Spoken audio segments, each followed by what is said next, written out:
Você sabe o que é sistema de registro de preços? Você sabe para que serve o sistema de registro de preços? Será que eu posso fazer sistema de registro de preços sem licitação? Então vem comigo.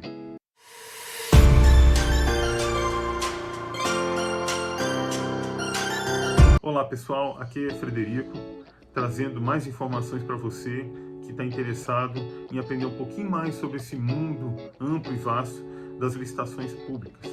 Esse aqui é o seu canal Licitação e Gestão e vamos abordar hoje esse tema aí, que é o sistema de registro de preços e se eu posso adotá-lo mesmo sem licitação. Será que é possível? Vamos lá, vamos começar esse bate-papo tratando de um assunto corriqueiro, uma coisa do nosso dia a dia. Né? A gente também compra, não é só o governo, óbvio. E como é que a gente faz isso? Bom, vamos pensar aqui numa coisa muito trivial, uma caneta. Você vai comprar uma caneta esferográfica. Eu vou lá na loja e compro a caneta. Eu não vou comprar uma caixa de caneta, não é?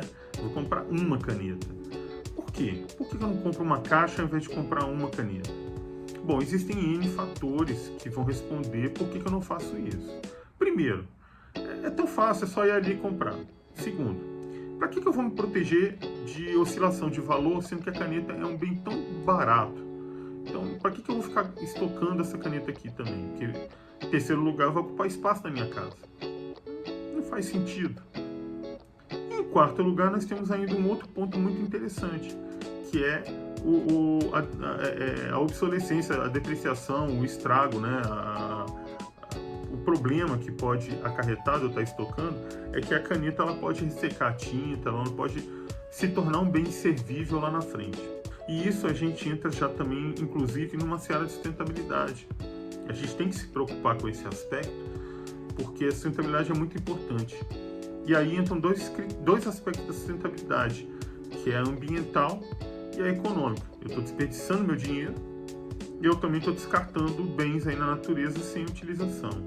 Então ele foi produzido, foi retirado matéria-prima da natureza e eu estou devolvendo para a natureza assim, sem nem ter utilizado. Não é sustentável isso. Lembrando aqui, inclusive, que a sustentabilidade agora é obrigação, gente.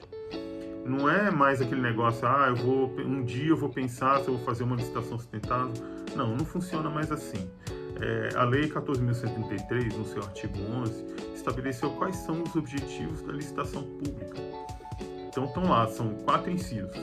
O quarto inciso ele fala sobre o fomento à inovação e a adoção de critérios de sustentabilidade. Isso é obrigatório, gente. E lembrando aqui que existem 3 esferas da sustentabilidade. É o econômico, o social e o ambiental. Então, eu vou fazer uma licitação. Dependendo do objeto, às vezes não cabe o ambiental. Você não consegue encaixar um critério ambiental ali. Mas o social, de repente, você consegue. Ou então você não consegue nos dois, mas você consegue o econômico. Então, você tem que estudar isso. Licitação sustentável é uma coisa que exige estudo, tá, gente? Não é uma coisa que você chega e tal, vou fazer uma licitação sustentável e pronto. Não, não é assim que funciona, tá? Exige muito estudo, eu falo isso de experiência própria, porque eu trabalhei muito com isso, tive que estudar bastante, dei aula, dei palestra sobre isso, e é um mundo muito interessante, tá? Tem muita coisa aí dentro desse mundinho aí para ser explorado. Mas seguindo aqui, a gente está falando sobre grandes compras, né? E aí, então a gente já entendeu que não vale a pena você fazer uma grande compra. Você ficar estocando e tal, você pode estragar, perder o produto, tá gastando dinheiro à toa, né? E assim, não fomos só nós que chegamos a essa conclusão, tá? Não foi isso que aconteceu. Lá na década de 60, se eu não me engano, teve um chinês, Taishi Orno. Ele foi trabalhar na Toyota e ele, junto com outro oriental, nome oriental é complicado, a gente não lembra, né? Mas teve um outro oriental que cuidava do marketing da Toyota e também o Edward Deming estava lá com eles. Novamente o Edward Deming, que eu já falo aqui falei aqui algumas vezes aqui no canal, e é um cara fantástico, foi ele que trouxe aquele conceito da melhoria contínua e também ele contribuiu aqui, juntando com essas duas figuras aí, falando do Just-in-Time. Então, eles desenvolveram a questão do Just-in-Time e implantaram no modelo Toyota de produção. E qual que é o princípio básico disso aí, desse modelo Toyota de produção? A peça certa, né, o produto certo, entregue no local correto e na hora certa. É isso que eles pregavam. Quer dizer, tão trivial assim, né? Quer dizer, eu quero um produto, eu quero exatamente esse produto que eu estou precisando, eu quero ele na minha casa, né? E na hora certa, tipo assim, eu estou precisando agora, eu quero agora. Esse é o just in time, né? Justamente naquele tempo, exatamente nesse momento. Então, é isso que é o modelo Toyota de produção. Então, vamos explorar aqui cada um desses pontos. Primeiro, o produto certo, a peça certa. O que isso envolve? Trazendo para a administração pública, para as contratações públicas, nós estamos falando de descrição do objeto. Então, a gente tem que tomar muito cuidado com o que a gente quer. A gente tem que saber dizer o que a gente quer. É um problema de comunicação.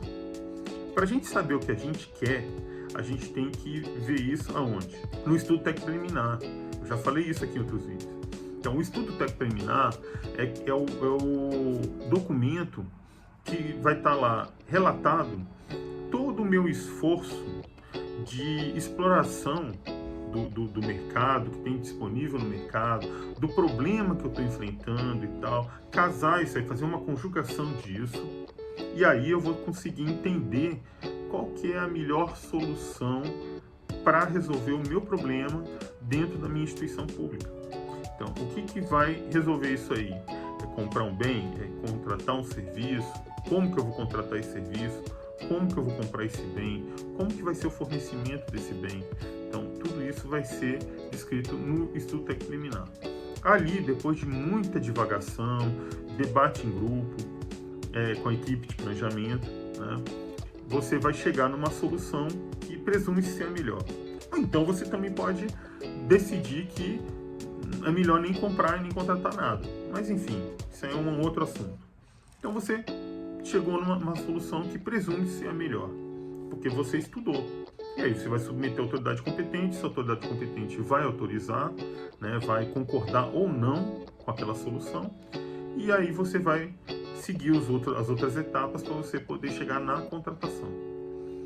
Então o ETP é que vai contribuir para uma boa descrição de objeto, que vai estar, que o objeto realmente, que é a solução que você escolheu lá como presume ser a melhor lá no ETP, ela vai lá para o termo de referência. E lá no termo de referência você vai ter que descrever essa solução de forma clara, sucinta e detalhada. Então você tem que ser bem claro, que é para o fornecedor amanhã, quando ele for participar de uma licitação, de uma dispensa, de uma inexigibilidade, ele vai saber exatamente o que você quer. Ele não vai ficar pensando, será que ele quis dizer com isso? Não é isso, você tem que escrever de forma clara. Então a gente já falou aqui do que a gente quer. Aonde que a gente vai querer receber esse produto? Bom, aí lá, né, no termo de referência, no edital, no chamamento do aviso de licitação, você vai descrever lá, vai dar lá o endereço certinho, onde é que vai ser a entrega daquele bem, ou onde vai ser prestado o serviço. E por último, aí nós vamos chegar no ponto crucial, que é na hora certa. E aí na hora certa a gente traz aqui o conceito do sistema de registro de preço, que vai nos ajudar nesse ponto. Então eu quero receber o bem na hora certa, ou eu quero a prestação de serviço naquele momento. O sistema de registro de preço é um instrumento auxiliar que já existia na legislação antiga e foi trazido nessa nova lei com um outro apelidinho, né, chamado instrumento auxiliar. Aí lá na lei existem vários instrumentos auxiliares, são 5. Mas vamos ao nosso sistema de registro de preço, que é o cerne da nossa questão aqui, é o que a gente está estudando hoje. Vamos ao conceito. SRP é o conjunto de procedimentos para a realização, mediante contratação direta ou licitação nas modalidades pregão ou concorrência, de registro formal de preços relativos à prestação de serviços, a obras e à aquisição e locação de bens para contratações futuras. O grande detalhe aqui, que é muito interessante para a gente que está na administração pública, é que o sistema de registro de preço ele traz uma ótima vantagem, que você não precisa de orçamento. Por quê? Porque, na verdade, ele não está gerando uma contraprestação futura. Você não é obrigado, a partir do estabelecimento de uma ata de registro de preço, de você assinar uma ata de registro de preço junto com o fornecedor, você não é obrigado a comprar ou a contratar aquele serviço. Até aí existe só uma expectativa do fornecedor ou do prestador de serviço. Então, até aí você não gerou despesa. Por isso que quando você vai fazer uma licitação para sistema de registro de preço, né, você não precisa de ter uma indicação de orçamento. Você não vai gastar inicialmente. Você pode até gastar, mas você não é obrigado. Então, esse é o primeiro ponto, que é muito interessante, ainda mais para a administração pública, que a gente vive com um sistema orçamentário que é muito burocrático e muito complicado, muito complexo, e que gera muito problema. Por quê? É óbvio que nós estamos tratando de dinheiro e é interessante que isso aí entre na arena política. Então, o orçamento público é feito um compilado, né? Estou falando aqui também de uma forma muito simplória, tá, gente? É feito um compilado de todas as propostas orçamentárias de todos os órgãos, é juntado tudo num documento só, é tudo aglutinado, estudado. São feitos alguns cortes, algumas adequações lá na Presidência da República e é encaminhado como uma proposta de lei lá para o Congresso Nacional, onde lá vai ser debatido, aprovado e tudo, e no final volta para o Presidente da República para sanção. O problema do orçamento público é que, em que pese que hajam prazos para serem observados, no Brasil não é estranho que você tenha uma aprovação de um orçamento público só em março daquele ano, do ano seguinte, né, Então, assim, o orçamento é para 2024 e ele só é aprovado e liberado em março de 2024. Quer dizer, ele já tinha que ter sido aprovado, sancionado em janeiro, para poder já começar a gastar. Mas isso acontece, já aconteceu várias vezes no passado e me parece que é o tipo de coisa que não deve ser uma prática estranha no futuro. E chega no final do ano, nós temos também aquela questão de ter que devolver dinheiro. Então, tudo isso é um problema para a administração pública fazer gestão. Então, quando você tem uma ferramenta dessa de sistema de registro de preço, isso facilita muito, te dá flexibilidade para poder trabalhar. E isso é muito interessante. Do lado do fornecedor, ele tem a obrigação de fornecer. Então, eu, administração pública, eu já estou com o meu recurso aqui e falo, olha, eu quero tantas unidades do bem X, e o fornecedor tem que me entregar. Ele tem essa obrigação. Ah, professor, mas assim, isso não gera um problema para o fornecedor, porque assim, ele fica sem saber se ele vai fornecer e tal. Olha, isso é interessante sim, porque vamos combinar, a administração pública não vai fazer uma licitação, a não ser que o cara tenha muito, assim, seja um cara muito perdido e não sabe o que esteja fazendo, inclusive o chefe dele, né? Por quê? Porque existe um custo do processo licitatório. E assim, você vai ter um gasto procedimental alto. Para você lá na frente não comprar nada, não faz sentido. Ainda mais que você tem uma ata de registro de preço, que a validade dela é de 1 ano, podendo ser prorrogado por igual período. Então, até 1 ano, né? Pode ser em prazo menor. Mas se você, em 1 ano não é possível que você não vai conseguir um recurso e que você não vai conseguir comprar aquele bem ou contratar um serviço. O mais interessante fica quando você faz uma licitação com mais de um órgão ou entidade. É o que nós chamamos hoje de compras centralizadas, que no passado eu chamava de compras compartilhadas. Na minha época, né, eu sou mais antiguinho, eu chamava de compras compartilhadas. Aí a lei agora trouxe um termo um pouco diferente, né, a legislação, e o termo agora é compra centralizada, bom, que seja. Né? O interessante é que você faz a licitação com mais de um órgão, uma entidade, e quando você junta a necessidade desses órgãos todos, por exemplo, comprar vários aparelhos de ar-condicionado, e aí você tem um volume maior e você consegue um preço mais interessante em termos de economia de escala. Então essa é uma das grandes vantagens de você comprar com mais de um órgão. E para o fornecedor isso também é muito interessante, porque pode ser que eu, o órgão gerenciador, né, que sou eu que estou fazendo a licitação, eu não vou comprar aquele bem de início, de imediato. Mas o outro órgão que está participando comigo, ele compra. Ou 2 dos órgãos que estão participando. Já pensou fazer uma licitação com 40 órgãos? Eu já fiz com 29 órgãos, foi bem bacana. Então, assim, você tem um poder muito grande de compra. Então, se eu não compro, de repente, dentre os 29 órgãos, 9 órgãos vão comprar logo de cara, né? E isso facilita muito, isso gira a economia, isso é muito interessante. E aí eu tenho compras menores, eu não preciso comprar aquele monte de coisa e sair estocando no meu órgão. E voltamos à questão do just in time.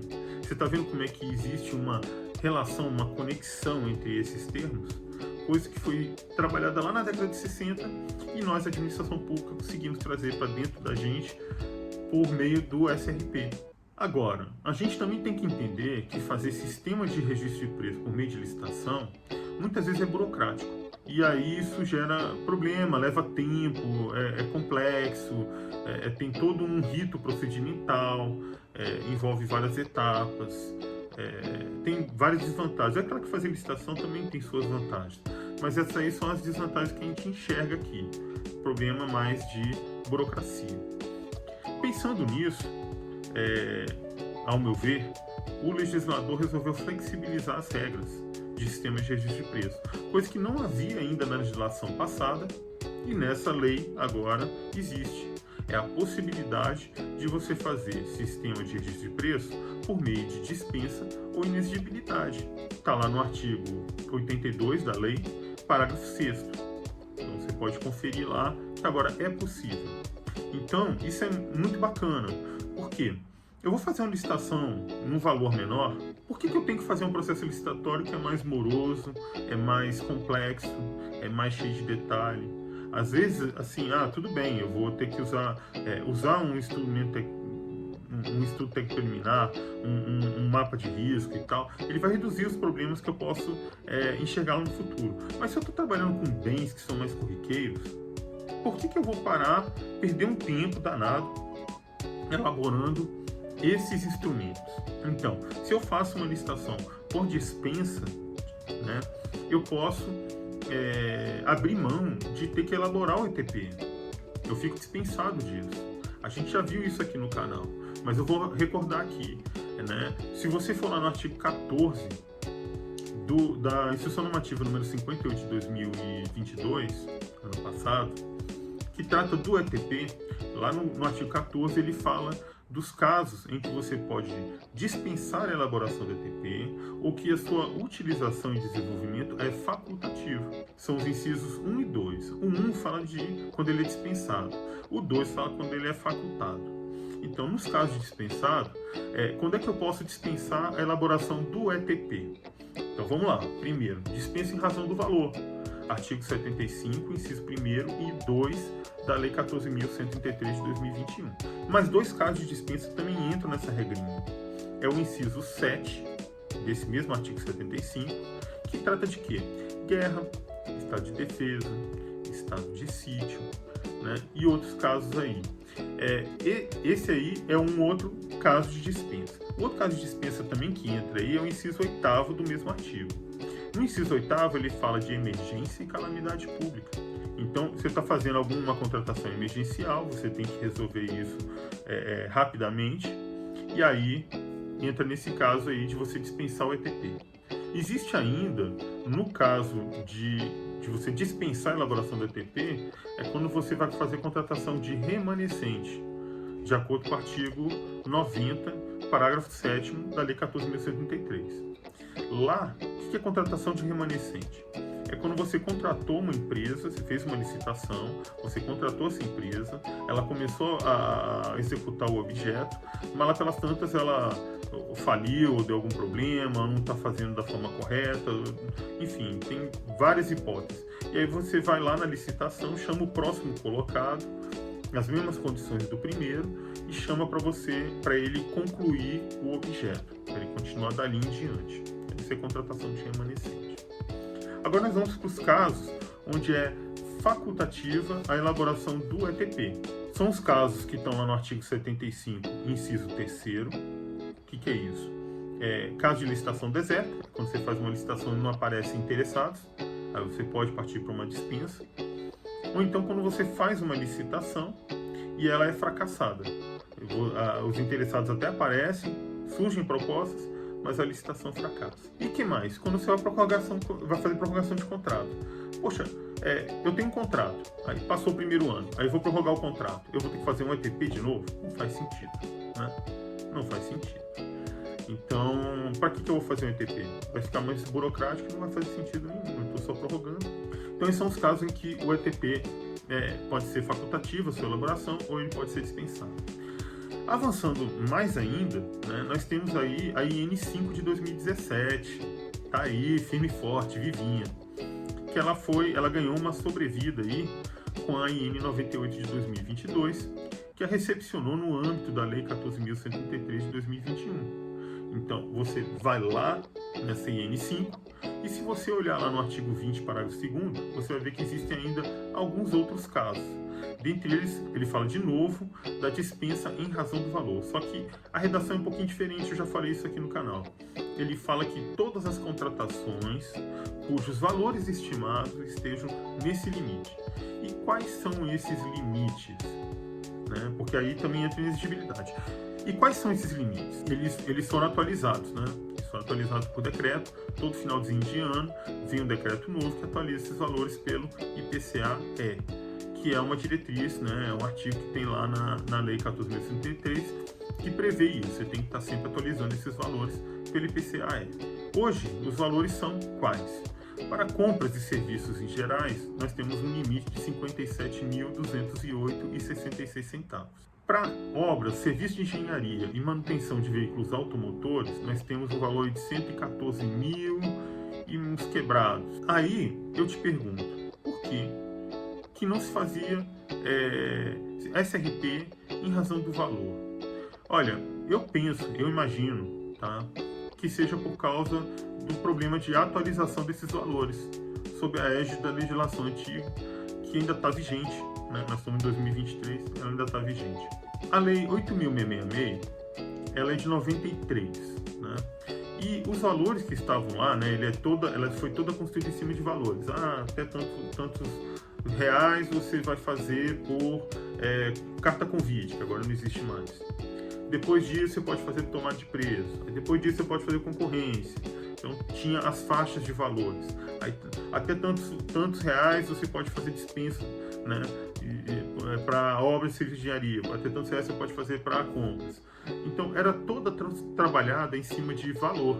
A lógica hoje da nova lei é bem diferente. É em cima do objeto. Então você tem que ver as características do objeto e ele que vai ditar como que você vai fazer a contratação. Como funciona o mercado daquele bem ou daquele serviço e como que você vai fazer essa contratação. Então é bem diferente. Mas enfim, voltando à nossa lei 8.666, que por enquanto tem data para morrer, né?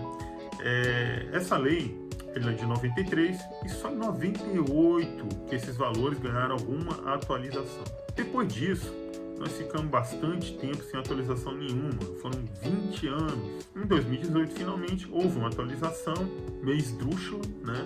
Atualizaram mediante decreto, mas atualizaram, só em 2018. E chegou nessa época a haver um debate, inclusive, sobre eu vou comprar um bem que o valor dele é inferior ao custo que eu estou tendo para fazer o procedimento, né? Uma licitação, uma dispensa e tal. Então, assim, tava um negócio bem esdrúxulo, né? Então, talvez por isso não foi aventada a possibilidade de você utilizar o SRP por meio de dispensa. Tava um negócio meio esquisito, tava muito baixo. Ia ficar difícil até você juntar as necessidades de vários órgãos, né? Não sei, talvez esse problema operacional. Estou fazendo brainstorming aqui. E aproveitando que eu estou falando sobre isso, sobre a minha percepção, eu queria saber de você, o que você acha disso? Você concorda comigo? Sua percepção é diferente? O que você acha disso que a gente está conversando aqui? Eu quero saber a sua opinião, fala aí. Vamos conversar, tá bom? Aproveita também, já deixa o seu joinha aí, isso ajuda o canal, faz a sua inscrição, né, no canal, isso ajuda demais. Ativa o sininho para você não perder as notificações, você saber que está chegando vídeo novo aí, para você poder estar atualizado, estar aprendendo, estar conversando comigo. Bom, além da dispensa, nós também podemos fazer hoje o SRP por inexigibilidade. Gente, isso já devia ter acontecido há muito tempo, né? Porque como é que você vai fazer, assim, é só ter um cara que é fornecedor, é só ele que fornece. né, assim, via de regra, a inexigibilidade funciona dessa forma. E, eu não posso fazer SRP para isso? Pô, não seria fantástico você pegar e juntar 20 órgãos e fazer um processo de inexigibilidade, todo mundo usufruindo daquele bem, né? De repente você consegue, pelo poder de barganha do Estado, você consegue até forçar um preço mais interessante para a administração pública. E a gente vai comprando. Por que eu tenho que ter vários processinhos separados? Um órgão A faz um processo de inexigibilidade, o órgão B faz outro processo de inexigibilidade, o C faz outro. Por que ele não faz um só e todo mundo compra? É muito mais fácil, é só ele que vai fornecer mesmo, não tem outro. Então, assim, já devia ter acontecido, né? Ainda bem que o legislador trouxe isso dentro da nova lei. Ainda bem, já veio até tarde, né? Mas, enfim, acho que foi bacana. Agora, uma coisa que tem que ser dita aqui, e aí eu trago uma outra reflexão, é a questão do processo inflacionário. Porque há um tempo atrás eu estava até discutindo, conversando, né, debatendo com outros colegas, essa questão da utilização do SRP. E teve colega que falou, o SRP agora está difícil de usar, a inflação está muito alta, está complicado, o pessoal que ganha licitação, que assina a ata, depois não consegue fornecer, pede para sair, enfim. Bom, isso é complicado mesmo. Para a gente entender melhor isso, é melhor a gente entender a nosso atual cenário inflacionário, né? O Brasil, de uns anos para cá, tem gozado de uma certa estabilidade de preços, uma relativa estabilidade de preços. Em 2020, pelo IPCA, não vou analisar aqui o IPCA, tá, gente? Eu escolhi um índice que me parece que seja um mais geralzão, tá? Porque existem índices setoriais, vários tipos de índices, peguei um setorial, um mais geralzão, né? Então vamos pelo IPCA. Em 2020, o IPCA registrado foi próximo de 5%, se eu não me engano, e já era uma inflação já um pouquinho mais alta. Nós tivemos a pandemia, as pessoas pararam de consumir, houve um freio aí, um choque, e passaram a consumir o estritamente necessário. Aí foi aquela guerra para comprar álcool em gel, máscara, foi tudo, né? Os preços foram lá para o espaço desses bens, né? Inclusive, em compensação, os outros bens tiveram preços bastante reduzidos. O problema disso é que em 2021, quando a coisa foi se arrefecendo e as pessoas começaram a voltar a consumir, a poder andar na rua e tudo, a inflação teve uma acelerada muito grave. A gente passou de 10% aqui no Brasil em 2021. Por quê? Porque a gente passou de um momento onde o consumo era muito menor e a maioria das indústrias fecharam, deram férias coletivas e tal. E depois, para você retomar, para poder suprir esse consumo reprimido durante um ano praticamente, você teve que reativar as fábricas, recontratar as pessoas e tudo, e isso gera todo um esforço. A coisa não sai da inércia e do nada já está produzindo como produzia antigamente. Não é assim. E aí você experimenta o efeito da lei da escassez. Como você tem pouco produto no mercado e as pessoas estão querendo comprar, você gera um processo inflacionário, né? Pela própria sistemática da oferta e demanda. Então, isso aumentou desenhamente o processo inflacionário.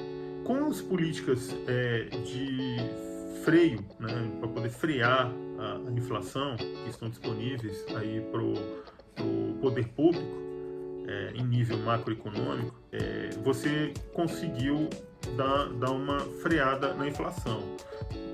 Vamos citar aqui, por exemplo, né, a política do Banco Central de aumento da taxa de juros, que aí quando você faz isso, você restringe o crédito fica muito caro e as empresas e famílias pensam duas vezes antes de pegar empréstimo.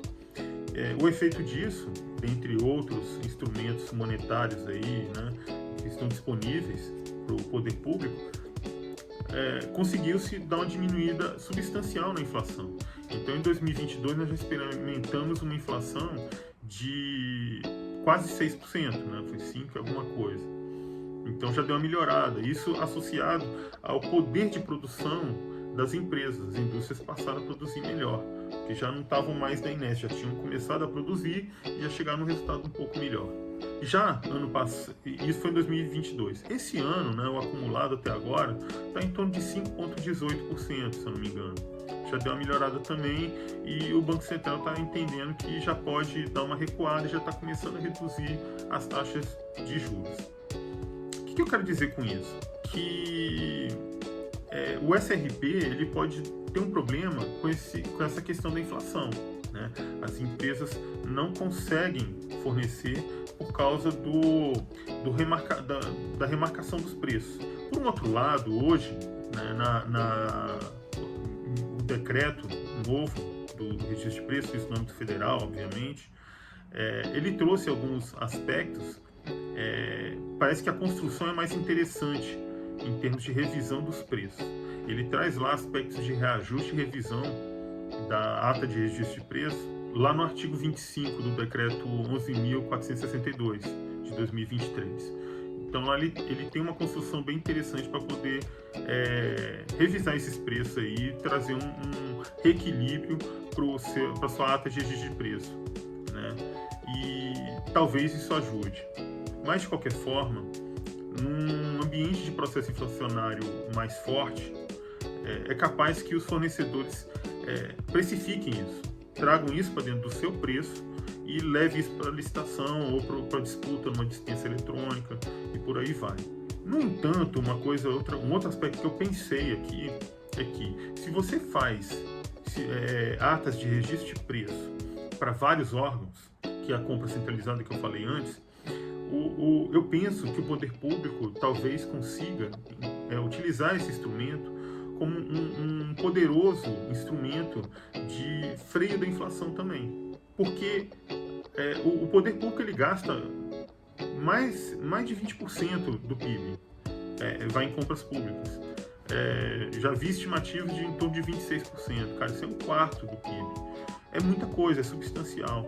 Então, se você consegue fazer atas de registro de preço, onde você fica com aqueles preços congelados por um bom tempo, sendo que quem está participando são vários órgãos, e aí vem um gasto substancial, né, a ser feito pela administração pública, talvez isso contribua para uma estabilização dos preços. Eu não tenho dados para isso, eu não consigo, hoje mesmo, eu não me debrucei sobre isso. Mas me parece ser uma questão bem interessante da gente conversar, né, numa mesa de boteco, quem sabe, né? Bom, mas é isso. Eu quis só dividir com vocês aqui algumas percepções e algumas possibilidades. Bom, espero que vocês tenham gostado do vídeo. Esse era o nosso bate-papo de hoje. Quis fazer uma coisa um pouco mais descontraída, mais light, tá bom? E fique com Deus. Vamos bater no papo aí. A gente continua se encontrando aqui no nosso canal, tá bom? E fique com Deus e vamos nessa.